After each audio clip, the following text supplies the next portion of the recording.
రాకాలోకంకి స్వాగతం. ఈ కంటెంట్ మీకు నచ్చినట్టయితే లైక్ చేయండి, షేర్ చేయండి, మీ బంధుమిత్రులకు పంపండి. అదేవిధంగా ఇప్పటి వరకు సబ్స్క్రైబ్ చేసుకోకపోతే సబ్స్క్రైబ్ బటన్ని నొక్కి సబ్స్క్రైబ్ చేసుకోండి. పక్కనే ఉన్నటువంటి బెల్ ఐకాన్ని కనుక నొక్కినట్టయితే రాకాలోకంలో వీడియో అప్లోడ్ చేయగానే మీకు నోటిఫికేషన్ ద్వారా తెలియజేయటం జరుగుతుంది. మిత్రులారా, ఎన్నికలు దగ్గరికి వస్తున్న కొద్దీ కాంగ్రెస్ పార్టీ లౌకిక విధానాలకి తిలోదకాలు ఇచ్చేస్తోంది. మతోన్మాద పార్టీలతో చెలిమి చేసే విషయంలో పూర్తిగా సిగ్గు విడిచేస్తోంది. కాంగ్రెస్ పార్టీ తెలంగాణలో ఇప్పటికే మజ్లిస్ ఇత్తెహాదుల్ ముస్లిమీన్ తోటి, ఎంఐఎం తోటి అప్రకటిత పొత్తులో ఉంది. నిన్న మొన్నటి దాకా టీఆర్ఎస్కి కన్నుగీటినటువంటి ఎంఐఎం ఇప్పుడు కాంగ్రెస్ని చూస్తే బయట జారుస్తోంది. కాంగ్రెస్ పార్టీ దీనిని పూర్తిగా ఆస్వాదిస్తోంది. ఈ మద్దతు రాష్ట్ర వ్యాప్తంగా కావాలి. బలహీనమైన అభ్యర్థిని పెట్టి ఎంఐఎంకి సహకరించేందుకు సిద్ధమవుతుంది. కర్ణాటకలో కూడా ఇదే రకమైనటువంటి మతోన్మాద రాజకీయాలకు తెరతీయడం జరిగింది. నెమ్మదిగా హిందూ పండగల మీద, హిందూ కార్యక్రమాల మీద చర్యలు ప్రారంభమైన, హిజాబుని మళ్ళీ ఇష్యూగా చేసేటటువంటి ప్రయత్నం ప్రారంభమైంది. ఎందుకంటే ఆ గుప్పెడు ముస్లిం ఓట్లు తమ ఖాతాలో పడ్డట్టయితే 4-5 సీట్లు ఎక్కువగా వచ్చే అవకాశం ఉంది. ఇప్పుడు కేరళలో అయితే ఎవరు ఊహించని పరిణామం జరిగింది. అదేమిటంటే నిషేధిత పాపులర్ ఫ్రంట్ ఆఫ్ ఇండియాకి సన్నిహితంగా ఉంటుందని భావించేటటువంటి ఆ పార్టీ యొక్క రాజకీయ రూపంగా చాలామంది చెప్పేటటువంటి SDPI, socialist democratic party of India, SDPI Congress పార్టీకి బేషరతుగా పూర్తి మద్దతును ప్రకటించింది.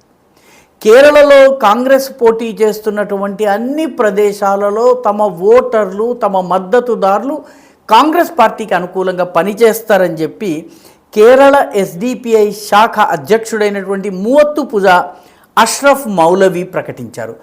ఈ ఎస్డిపిఐ దేశవ్యాప్తంగా ఒక 18 సీట్లలో కంటెస్ట్ చేస్తోంది, కానీ కేరళలో ఒక్క సీటు కంటెస్ట్ చేయటం లేదు. ఆ పార్టీ చాలా బలంగా ఉన్నది కేరళలోనే.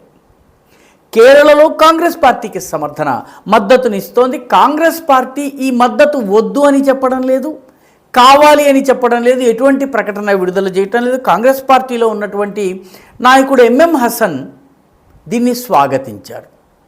మరొక నాయకుడు, లీడర్ ఆఫ్ అపోజిషన్గా ఉన్నటువంటి సతీషన్ ఎస్డిపిఐని విమర్శించారు. కానీ ఎవరైనా ఓటేస్తే మేమేం చేస్తామన్నటువంటి వ్యాఖ్యలు చేశారు. అంటే కాంగ్రెస్ పార్టీకి ఎస్డిపిఐకి పిఎఫ్ఐతో సంబంధం ఉన్నట్టుగా, నిషేధిత పిఎఫ్ఐతో సంబంధం ఉన్నట్టుగా అనుమానాలు ఉన్నటువంటి చాలామంది నిషేధిత పిఎఫ్ఐ కార్యకర్తలు ఇప్పుడు ఎస్డిపిఐలో ఉన్నట్టుగా ఇంటెలిజెన్స్ వర్గాలు చెబుతున్నాయి. ఆ పార్టీతో పొత్తు కుదుర్చుకోవడంలో కాంగ్రెస్ పార్టీ అవగాహన కుదుర్చుకోవడంలో పొత్తని చెప్పలేము. ఎందుకంటే ఓట్లు ట్రాన్స్ఫర్ చేసే పనిని చేపట్టబోతున్నారు.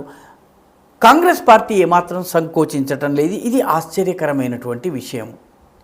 ఈ విషయంలో భారతీయ జనతా పార్టీ విమర్శించింది, బీజేపీ విమర్శించడంలో ప్రత్యేకత ఏమీ లేదు. లెఫ్ట్ ఫ్రంట్ కూడా విమర్శిస్తోంది. లెఫ్ట్ ఫ్రంట్కి చెందినటువంటి పినరాయి విజయన్ దీన్ని విమర్శించారు. అయితే పినరాయి విజయన్ కూడా పాలతో కడిగి స్నానం చేసేటటువంటి పవిత్ర వ్యక్తి ఏమి కాదు. ఎందుకంటే వామపక్షాలు కూడా అవకాశం లభించినప్పుడల్లా లెఫ్ట్ మతోన్మాద ముస్లిం పార్టీలతో చేతులు కలిపేందుకు ఎల్లప్పుడూ సిద్ధమవుతూ వచ్చింది. 2019లో జమాతే ఇస్లామీ కాంగ్రెస్కి మద్దతు ఇచ్చింది. అంతకు ముందు జరిగిన ఎన్నికల్లో జమాతే ఇస్లామీ లెఫ్ట్ ఫ్రంట్కి మద్దతు ఇచ్చింది. ఇండియన్ యూనియన్ ముస్లిం లీగ్ కాంగ్రెస్కి మద్దతు ఇచ్చింది. ఇండియన్ యూనియన్ ముస్లిం లీగ్ నుంచి విడిపోయిన ఒక గ్రూపు లెఫ్ట్ ఫ్రంట్కి మద్దతు ఇచ్చింది. లెఫ్ట్ ఫ్రంట్ నిస్సిగ్గుగా ఆ మద్దతును తీసుకుంది. మేము సెక్యులర్ పార్టీ, మాకు ఈ సమర్థన వద్దు, మాకు ఈ మద్దతు వద్దు అని అనలేదు, వస్తుంటే రానిచ్చుకుంది. జమాతే ఇస్లామీ కూడాను సపోర్ట్ చేసింది, లెఫ్ట్కి కూడాను వాళ్ళు మద్దతునిచ్చారు. అంతేకాకుండా ఇప్పటికీ పట్టణందిట్ట మున్సిపల్ కౌన్సిల్ ఏదైతే ఉందో ఈ మున్సిపల్ కౌన్సిల్లో ఎస్డిపిఐ, లెఫ్ట్ ఫ్రంట్, సిపిఎం కలిసి అక్కడ స్థానిక పరిపాలన చేస్తున్నాయి. అంటే మున్సిపల్ కౌన్సిల్లో చైర్పర్సన్, ఆ తర్వాత మిగతావన్నీ ఎంపికల్లో ఎస్డిపిఐతో కలవడానికి లెఫ్ట్ ఫ్రంట్ ఏమాత్రము సంకోచించలేదు. ఇప్పుడు కాంగ్రెస్ పార్టీ ఆల్రెడీ ఇండియన్ యూనియన్ ముస్లిం లీగ్ దానితో పాటు ఎస్డిపిఐ మద్దతు కూడా తీసుకుంటోంది. మొత్తం మీద దేశవ్యాప్తంగా రాజకీయాలలో ఈ రకంగా మతోన్మాద కూటములు, మతతత్వ పార్టీలు నెమ్మదిగా ఒకవైపు వస్తున్నాయి. బీజేపీని ఓడించే పేరిట ఇవన్నీ కూడాను ఒక కూటమి కడుతున్నాయి. ఇవన్నీ కూడాను బీజేపీ వ్యతిరేక కూటమి పేరిట రాజకీయాలు చేస్తున్నాయి. ఎస్డిపిఐ కేరళలో 2019 ఎలక్షన్లో 10 సీట్లలో పోటీ చేస్తే మొత్తం దానికి వచ్చినటువంటి ఓట్లు 80,000 మాత్రమే. 80,000 మాత్రమే వచ్చినటువంటి పార్టీ మద్దతును తీసుకోవడానికి కూడా కాంగ్రెస్ ఏమాత్రం సంకోచించటం లేదు. అది ఆలోచించాల్సినటువంటి విషయం. అయితే దీనికి తర్వాత జరిగిన మున్సిపల్ కౌన్సిల్ ఎలక్షన్స్లో 0.6% ఓట్లు వచ్చినాయి. కేరళ వంటి బైపోలార్ పాలిటిక్స్లో 2 ధృవాల మధ్య రాజకీయాలు జరిగేటటువంటి కేరళలో 0.6% ఓట్లు కూడా గెలుపోవటంని నిర్ధారిస్తాయి. కాబట్టి 2 పార్టీలు ఎస్డిపిఐతో పొత్తు పెట్టుకుంటున్నాయి. ప్రస్తుతం ఈ ఎలక్షన్స్లో కాంగ్రెస్ని వెనకేసుకొస్తుంది. తన ఓట్లు కాంగ్రెస్కి వేయబోతోంది ఈ పార్టీ. కాంగ్రెస్ కూడా దీనిని ఆహ్వానిస్తోంది. ఇది ఈ దేశంలో సెక్యులర్ పార్టీలని చెప్పుకునేటటువంటి పార్టీలు సెక్యులరిజంకి చేసేటటువంటి సేవ.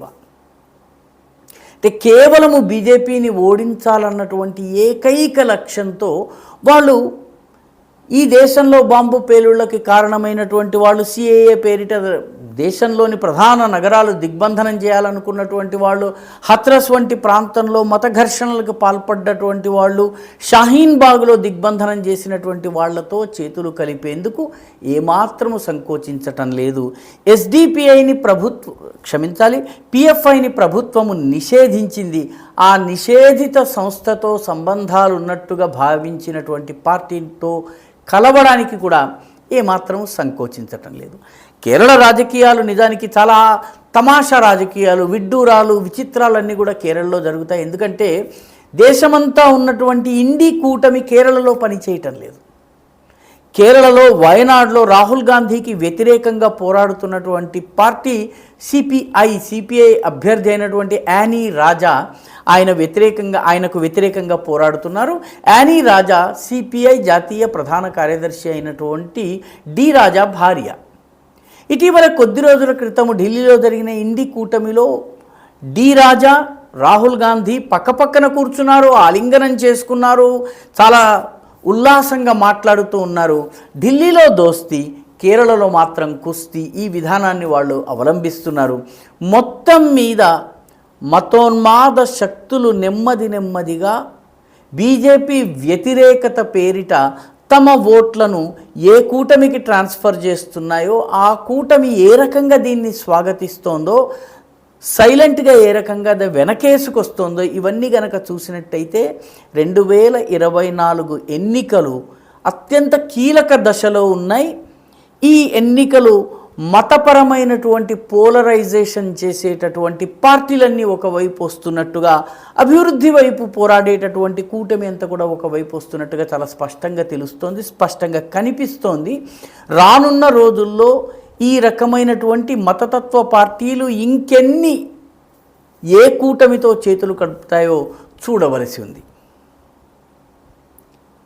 ఈ వీడియో మీకు నచ్చినట్టయితే లైక్ చేయండి, షేర్ చేయండి, ఈ ఛానల్కు సబ్స్క్రైబ్ చేయండి. మీ అభిప్రాయాన్ని కమెంట్ల రూపంలో తప్పనిసరిగా పంపించండి.